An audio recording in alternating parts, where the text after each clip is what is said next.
इतिहास में कुछ नाम ऐसे होते हैं जो सिर्फ किताबों में नहीं बल्कि लोगों की यादों और बहसों में भी जिंदा रहते हैं। एक ऐसा नाम जो आज भी भारत के इतिहास में विवादों और चर्चाओं के केंद्र में है, औरंगजेब।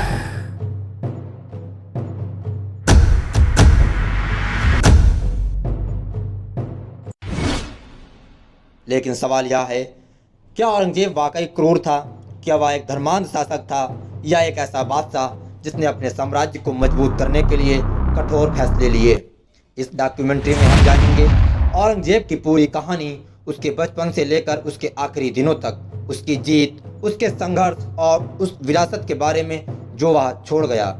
एक छोटे से बच्चे से एक सुल्तान तक का सफर। साल 1618 मुगल साम्राज्य अपने चरम पर था। शाहजहां और मुमताज महल के घर एक बच्चा पैदा हुआ, औरंगजेब। वह एक शानदार महल में पैदा हुआ था, लेकिन शायद ही किसी ने सोचा होगा कि यह बच्चा एक दिन पूरे हिंदुस्तान पर राज करेगा। बचपन में औरंगजेब एक सामान्य शाही राजकुमार की तरह ही बड़ा हो रहा था, लेकिन उसके स्वभाव में एक खास चीज थी, उसकी सख्त धार्मिक प्रवृत्ति और सैन्य प्रतिभा। जहां उसके बड़े भाई दारा सिखो सूफी और ज्ञान की ओर आकर्षित थे, वहीं औरंगजेब तलवार और सत्ता की ओर। समय बीतता है 1628 में, जब उसके पिता शाहजहां तख्त पर बैठे तो मुगल साम्राज्य अपने स्वर्ण युग में था। लेकिन औरंगजेब के लिए यह सफर आसान नहीं था। सत्ता का खेल भाइयों के बीच था। शाहजहां के 4 बेटे थे। दारा सिखो, जिसे शाहजहां सबसे ज्यादा पसंद करते थे, शुजा, जो बंगाल का सूबेदार था, मुराद, जिसे गुजरात का शासन मिला था, औरंगजेब, जो धीरे धीरे अपनी महत्वाकांक्षा बढ़ा रहा था। शाहजहां के बीमार पड़ते ही मुगल साम्राज्य में सत्ता की लड़ाई शुरू हो गई। औरंगजेब जानता था कि अगर उसे दिल्ली की गद्दी चाहिए तो उसे अपने भाइयों को हराना होगा। 1658 में सामूगढ़ की लड़ाई। 1658 औरंगजेब ने अपने भाई दारा सिखो को हराया और उसकी हत्या कर दी। धीरे धीरे उसने अपने भाइयों को भी खत्म कर दिया और अपने ही पिता को आगरा किले में कैद कर दिया।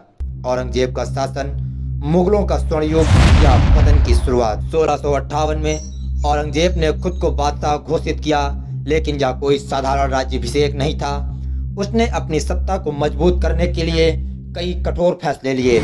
जजिया का फिर से लगाया जाना, जिसको अकबर ने हटाया था। कई हिंदू मंदिर तुड़वाए, जिसमें काशी विश्वनाथ मंदिर भी शामिल था। दक्षिण भारत में कई वर्षों तक युद्ध छेड़े, लेकिन इसके साथ ही वह एक कुशल प्रशासक भी था। उसकी नीतियों ने मुगल साम्राज्य को सबसे बड़े क्षेत्रीय विस्तार तक पहुंचाया। लेकिन क्या यह सही था? औरंगजेब की निजी जिंदगी और परिवार। औरंगजेब सिर्फ एक शासक नहीं था, वह एक पिता भी था। उसके कई बेटे हुए, जिनमें सबसे प्रसिद्ध थे बहादुर शाह प्रथम, जिसे बाद में मुगल साम्राज्य संभालने का मौका प्राप्त हुआ। मोहम्मद आजम शाह, जो एक बहादुर योद्धा था। कामबख्श, जिसने अपने भाइयों के खिलाफ विद्रोह किया। लेकिन क्या यह सत्ता और युद्ध का खेल उनके लिए अच्छा साबित हुआ? या औरंगजेब की नीतियों ने मुगलों के पतन की शुरुआत कर दी थी? औरंगजेब की मौत और उसके मकबरे का विवाद। 1707 में 88 साल की उम्र में औरंगजेब की मृत्यु हुई। लेकिन क्या आपको पता है कि उसे एक भव्य मकबरा नहीं मिला जैसे उसके पूर्वजों को? उसका मकबरा महाराष्ट्र के औरंगाबाद में है, जो एक साधारण मकबरा है, बिना किसी शाही ठाट बाट के। औरंगजेब ने खुद कहा था कि वह अपनी मेहनत की कमाई से ही अपना मकबरा बनवाएगा। आज यह मकबरा एक ऐतिहासिक स्थल है, लेकिन विवादों से घिरा हुआ। हाल ही में कई संगठनों ने इसे लेकर बहस छेड़ी है कि इसे एक ऐतिहासिक धरोहर माना जाए या इसे हटाया जाए। औरंगजेब के वंशज और उसकी विरासत। औरंगजेब के बाद मुगल साम्राज्य कमजोर हो गया। उसके बेटे बहादुर शाह ने राज किया, लेकिन यह साम्राज्य औरंगजेब की तरह मजबूत नहीं रह सका। आज मुगल वंश के कुछ वंशज दिल्ली और हैदराबाद में रहते हैं। वे आम नागरिक की तरह जीवन व्यतीत कर रहे हैं, लेकिन कभी कभी खबरों में उनका जिक्र आता है। इतिहास का सबसे बड़ा सवाल तो औरंगजेब की कहानी क्या हमें क्रूर शासक की झलक देती है या एक महान रणनीतिकार की?